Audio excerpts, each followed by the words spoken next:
Hi there. In this lecture we see an amazing game from TCEC. This is Stockfish playing white against Leela. This is TCEC Season 23 Super Final Round 46. So the first few moves are book moves, so d4, knight f6, knight f3, d6, knight c3, bishop f5, g3, so this is all booked so far. Knight h4, this is the first move out of book. We have bishop e4, f3, bishop g6. So already black has a bit of a problem here. The bishop can't avoid being traded off if white wants to take it out.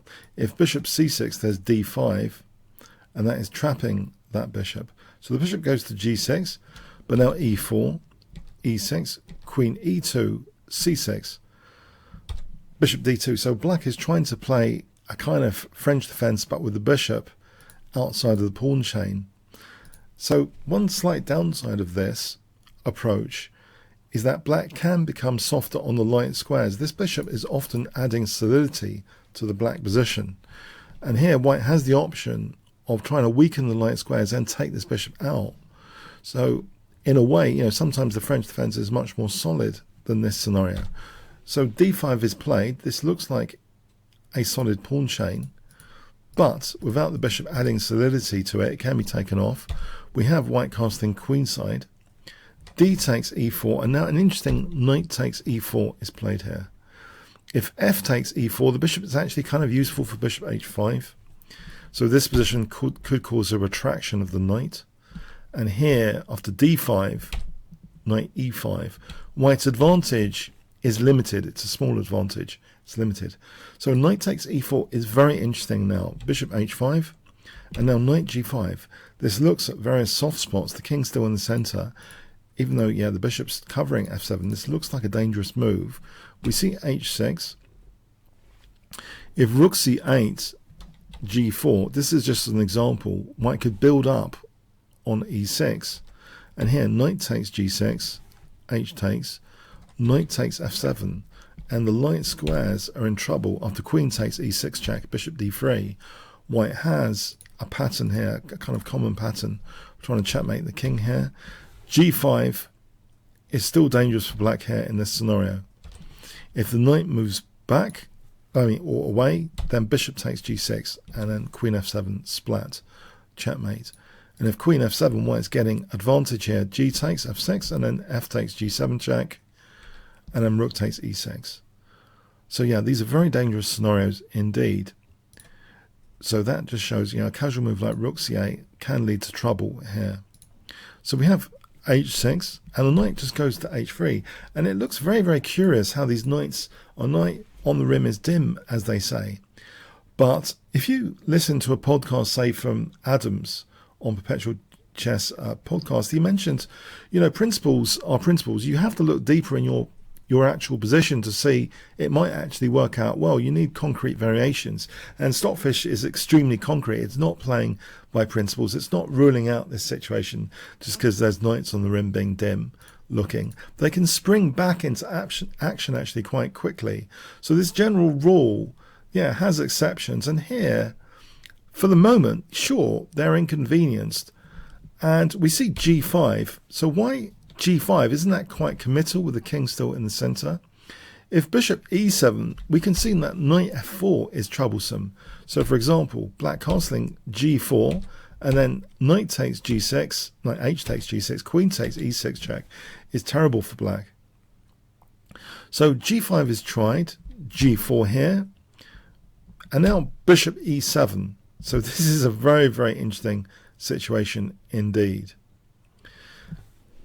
So here, g takes h5, g takes h4, and look at the pawn structure. This is another very interesting, vivid thing about this game. It looks like it's such an exceptional position with all of these pieces, with one, missing from h7, but all of these pieces and pawns on that h-file here. It's visually strange, weird and wonderful, a sci-fi chess game here. We see knight f4, queen b6, and now bishop h3. And here, is this pawn a hot pawn? Is it a poison pawn? Well, it does take Stockfish on my computer quite a long time.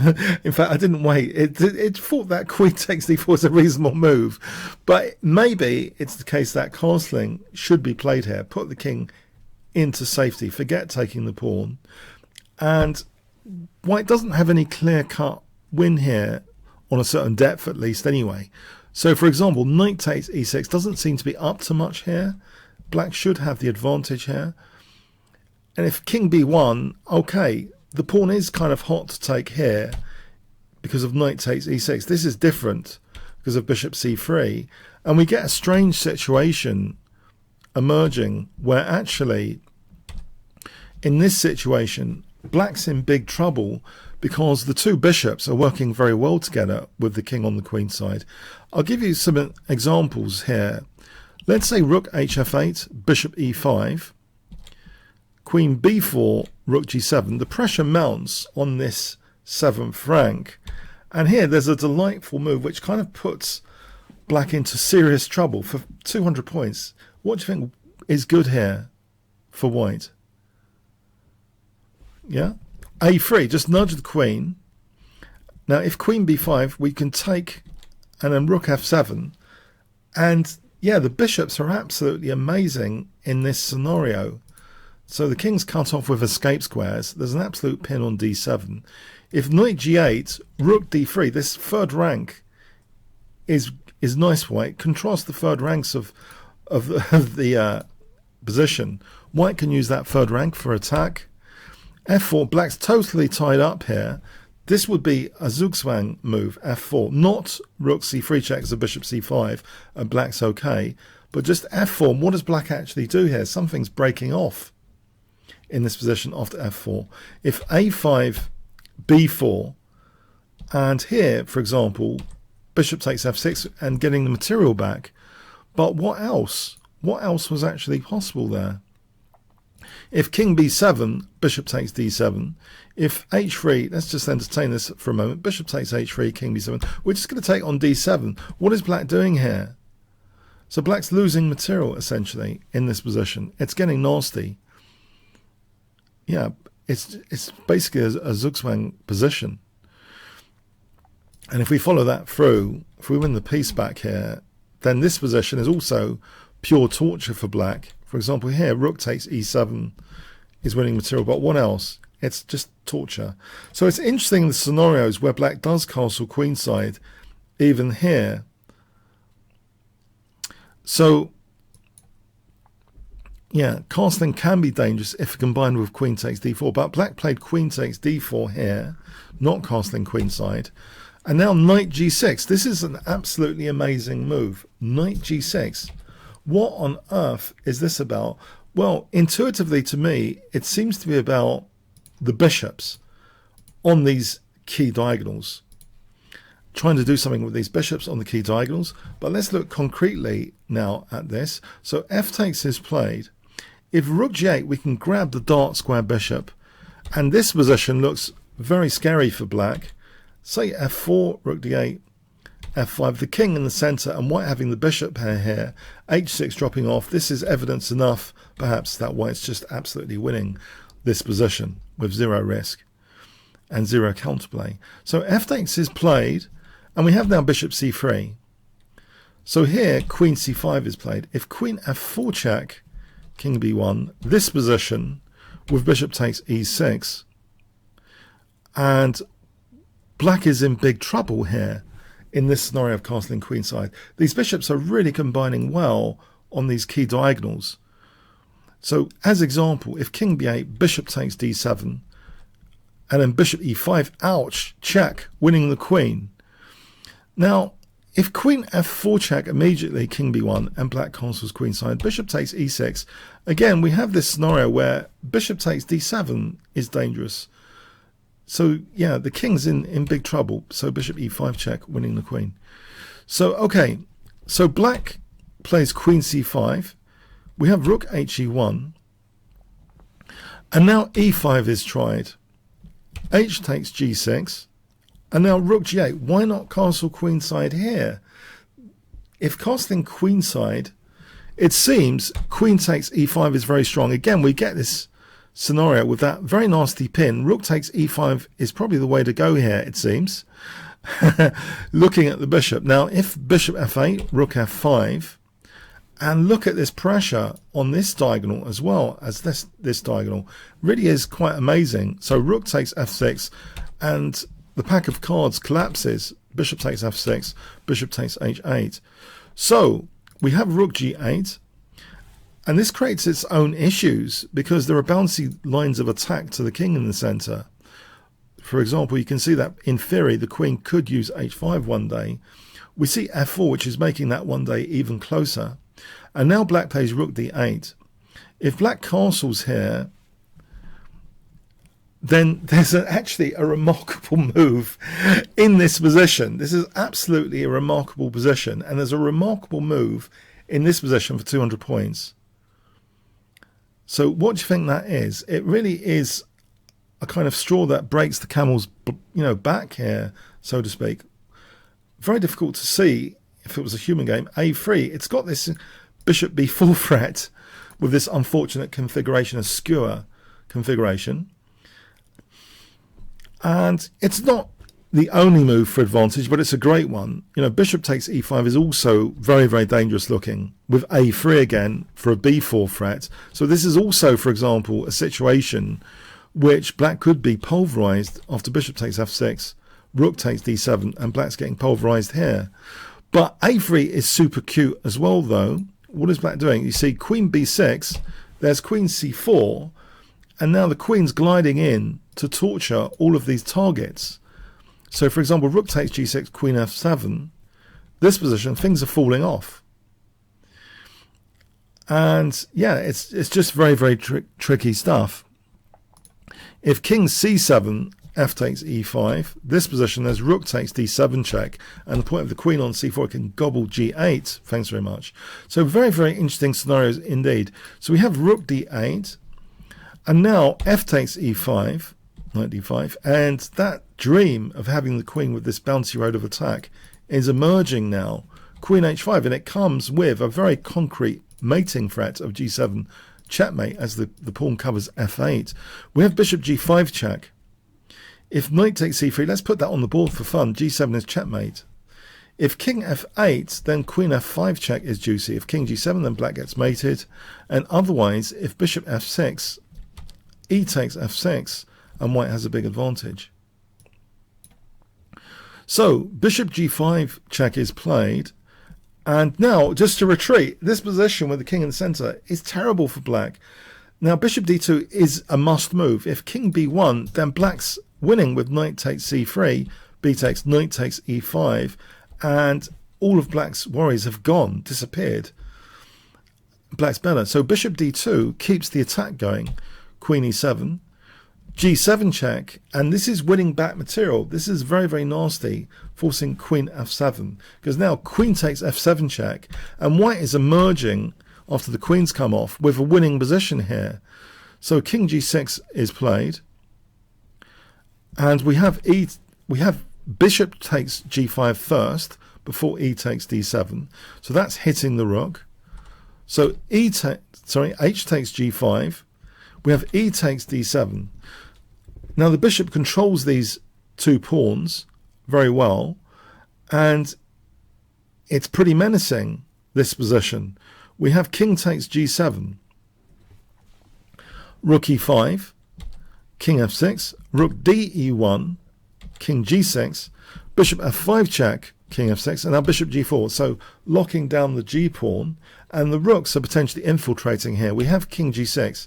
If a5, just to show the rooks infiltrating, rook f5 check, rook e6 check, and here rook f7 check. The rooks are working very well. Bishop f5 check, rook e8 check can lead to total disaster scenario, where this pawn is super dangerous now on d7. It's going to be winning, it's absolutely winning for white. So king g6 is tried, h3. Yes, and this position, it's equal on pawns, 5 pawns each, but this is such a dangerous pawn on d7. Well, you have rook gf8, rook d1, rook h8, c4. That is black's best piece being pushed back, knight f6. Now rook d6, king f7, bishop e6 check, king f8. So here it's interesting. If king e7, c5 actually holds that rook on d6, and what is black doing? Black is in trouble after bishop c4, for example, rook e6. This position, rook e8 check, and white is forcibly winning material, as you might suspect. There are situations where material is won brutally. So king f8 is played, and now rook d1, rook h5, contortions, but you know, king e7, there's c5, and if knight takes d7, bishop takes d7 is check. So what is black doing here?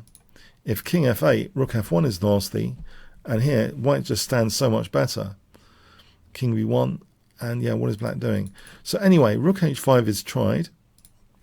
We have rook f1, rook h6, b4, and now, yeah, queenside play is giving squares to the king, if nothing else, to walk through and win in many simple ways. So this is rather interesting in its own right. So bishop f5, rook h6, black's not really doing much over here.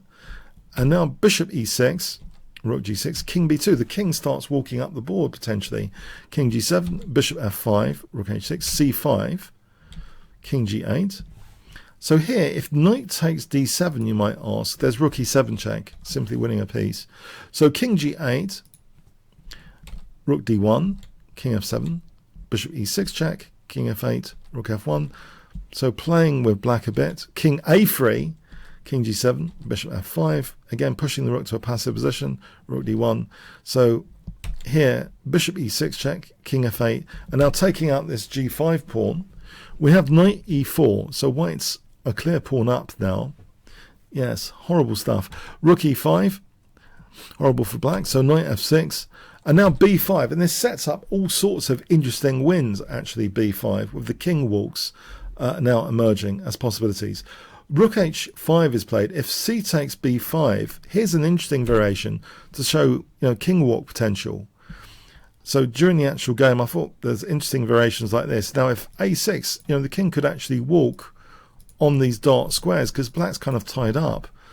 But, you know, let's look at c takes b5. There's another walk here possible after rook d6 in this position first.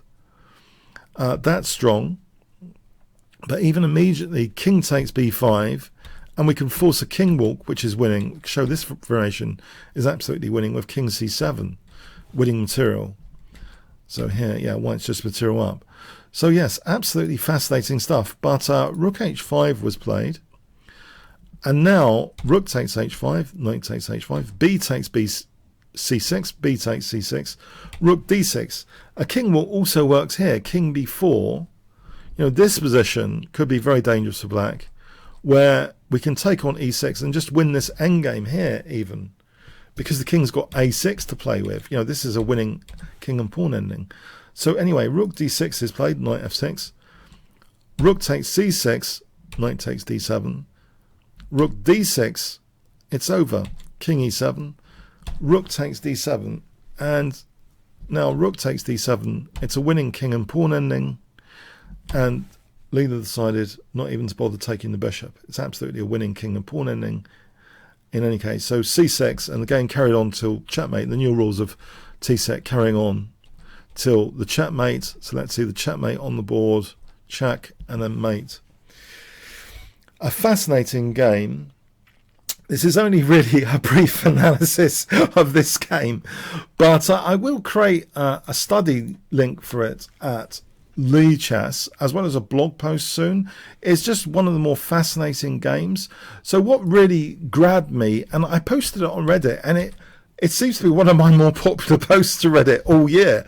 You know, thank you. You know, Reddit has good taste in this game. I thought it looked a little bit towel-like, and other people seem to be amused by this game. I just thought the knights on the rim is dim. You know, it's breaking principles, but you need evidence, concrete evidence. And obviously Stockfish is totally armed up with tons of analytical evidence to pull off this kind of play. But I thought this was very intriguing, this knight g6. I myself in Kara Khan games over the board have sometimes suffered on e6 and f7. And this shows there's quite a lot of pain in the black position potentially on these diagonals. So an absolutely fascinating game to analyse. I hope you got some points from this game. positional points, tactical points, etc. Okay. Thanks very much. All comments, questions, likes and subscribes really appreciated. Thanks so much.